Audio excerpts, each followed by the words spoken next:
So in this segment, we're going to be discussing kind of how the royal family are milking the public way more than people realise, and the fact that these are, some of the, I think, the wealthiest landowners in this country, and they make a ridiculous amount of money through rents and things like that. And talking about the quality of the properties that they have as well is crazy business, honestly. So this is a big Channel 4 Dispatches kind of expose with the Times and the Daily Mirror. So you got essentially a centre-right paper and a centre-left paper working together. So let's have a listen to what's going on.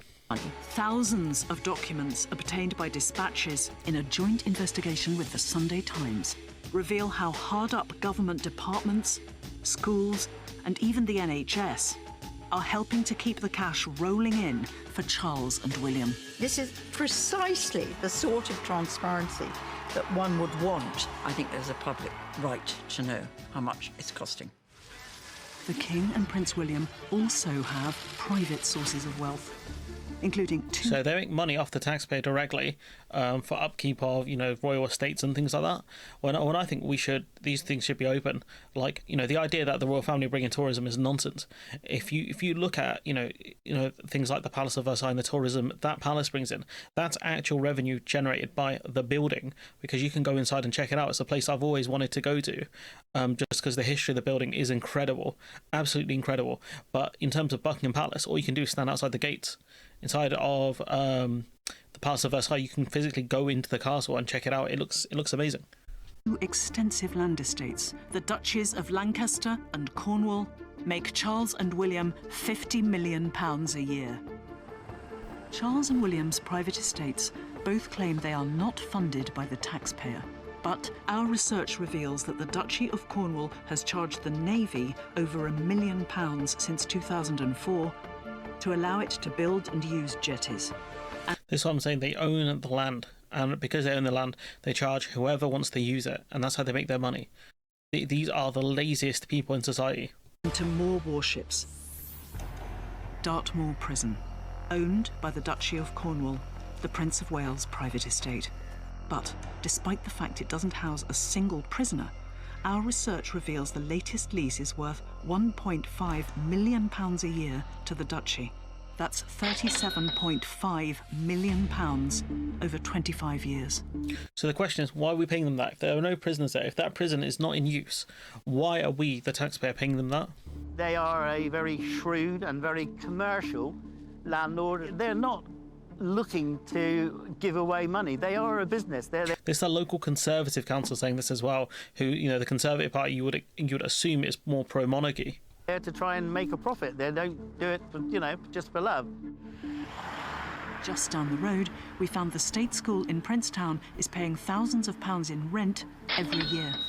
And we found at least 6 other state schools that make payments to the Prince of Wales' private estate worth nearly £600,000 over the lifetime of the leases. So again, they're milking taxpayers, in terms of schools. There's, I think there's a story in here about hospitals as well. And for what? Why? Why are we paying them?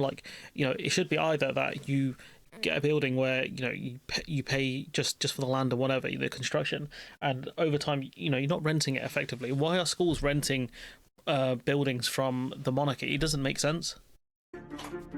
King Charles' private estate, the Duchy of Lancaster, announced it was delighted to be able to help and support Guy's and St Thomas's NHS Foundation Trust in London to find a home for its new ambulance fleet.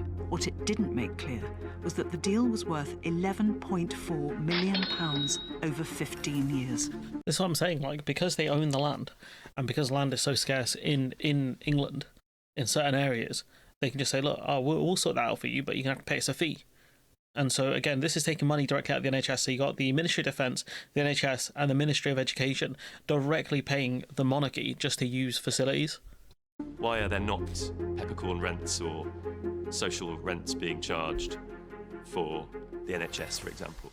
The Duchies consider themselves to be private estates, not businesses, and are exempt from paying any corporation tax. What should happen is that the profits that the duchies make out of it, they should be paying corporation tax on that. Charles and William are not legally obliged to pay income tax either.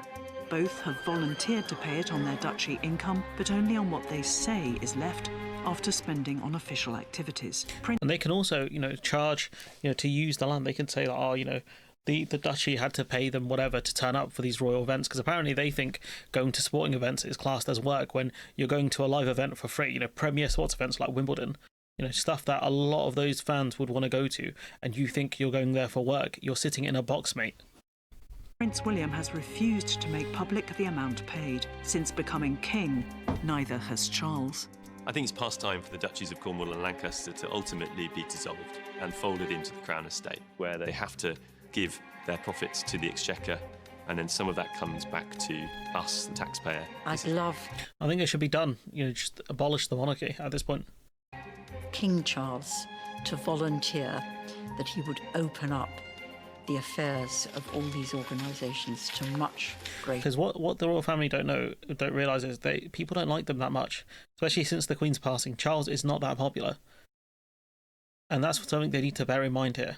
So you either change with the times, or eventually, politicians will come up and say, "Look, you guys have massive exemptions here," and they will make you a target if they think that will get them power.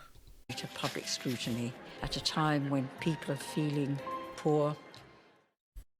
It's crazy behaviour. They put out a statement. The Duchy of Lancaster said it operates as a commercial company managing a broad range of land and property assets across England and Wales, complies with all relevant UK legislation. While His Majesty takes a close interest in the working of the Duchy, the day-to-day management of the portfolio is the responsibility of the council and the executive team. And so, they can talk about paying voluntary taxes, but again, we don't know how they're actually doing the finances. And there's more here for Channel 4. Their secret millions. Their private estates. This might be the same as the other one. No, this is different. The list of properties. I don't see why. And details of how these estates make their staggering profits and from where have remained secret until now. Wow. God almighty. This is a really, really important revelation. Thousands are helping to keep the cash rolling in. The worst performing kind of property. Well, we can reveal to you that the landlord we are talking about is the Duchy of Cornwall, which was managed for about 50 years by Charles, who is now the king. Right. And is now So there's no excuse for them, because that's a status they give to members of the royal family, isn't it? The Duchy of Cornwall and things like that. run by Prince William. Okay, that does surprise me. So they're talking about the rental properties there, and we'll be showing that off now or in a second. We've got that here. Here, look, if you look at some of the pictures here, scandal of Prince William's mouldy, hard to heat royal rentals that don't meet standards. You can see the pictures here. These are properties that are owned by the Duchy of Cornwall. These are the properties people are living in, because these people are slumlords. This should have been covered by everyone. Really, this should have been covered by more mainstream outlets. The fact that Channel 4 actually did it shows you how kind of good Channel 4 can be at times. But, the fact that the BBC or none of the other major kind of news outlets talked about this is a scandal in itself. And they did ask a government minister about this, the one who's probably the funniest one because he's really bad at answering questions. Relief reforms that we made in the budget. From which you're exempting the royals, right? Well, as I say, I'm not going to talk about individual taxpayers, but I'm happy to talk about... They're not individual taxpayers, they're the heads of state. There's a rather difference. Those estates are charging the public purse for rent, for NHS, for military places, for access to the grid, and also for even prisons, Dartmore prisons, charging them rent. And yet the royals have special status exempting them from paying corporation tax on their profits and capital gains. So all of these businesses that have had your national insurance contributions increased didn't happen to the royal family. Ask yourself, why is that? They're not like us. Tax on assets which they sell. Is that right? Well, look, I'm sorry to sound boring, but as the Minister with responsibility for tax, it's not right for me to comment on individual taxpayers' affairs, and that's a rule that applies to everyone, including the people who are the subject of this story. But that's what you do, right? I mean, that's what the budget was about, changing tax for people.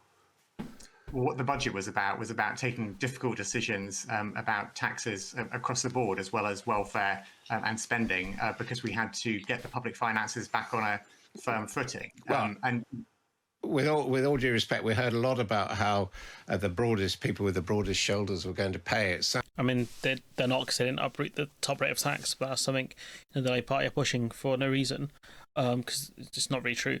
But, ultimately, the people who have some of the broadest shoulders in sight are the monarchy, and the fact that they get special tax exemptions. sounds like the monarchy have got pretty broad shoulders, and they're not paying their fair share. But there's a difference, Adam, between talking about individuals and talking about the rules that apply across the board. And one of the reasons why we made some difficult decisions in the budget around the rates of various different taxes is because we had to deal with the inheritance that we got from the previous government. Everyone. I don't think this guy realizes how. This story should be extremely damaging to the royal family. The fact that they get away with things that ordinary people, even rich people, wouldn't, in terms of exemptions and things like that. But the fact is, if the Labour government were serious about inequality and serious about how damaging this this black hole is, right, this is one of the areas they should have looked at. But that's the thing with politicians; they're cowards. They won't deal with the truly powerful in the country. The fact that a certain prince is a free man it tells you everything really you need to know. But anyways, I'm going to leave it there because this interview is embarrassing. And the one takeaway I want you to have when it comes to talking about the royal family is they're not like us, in the words of Kendrick Lamar. They are not like us. But anyways, I'm going to leave it there. Let me know what you think in the comments below. Like, comment, share, subscribe. Support the channel on Patreon if you can. And hopefully I'll see you in the next one.